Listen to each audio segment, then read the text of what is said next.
السلام عليكم ورحمة الله، أهلا بكم وكل تحياتي لكم.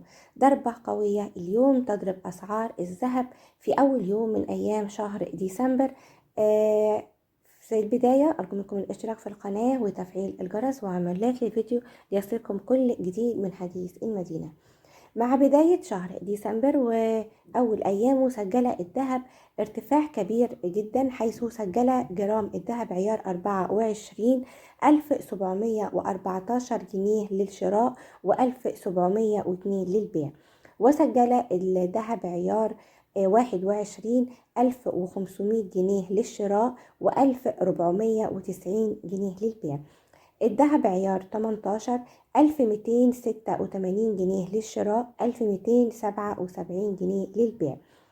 عيار 14 سجل 1000 جنيه للشراء 992 للبيع.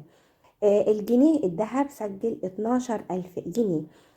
في النهاية لكم مني كل التحية، دمتم في رعاية الله والسلام عليكم.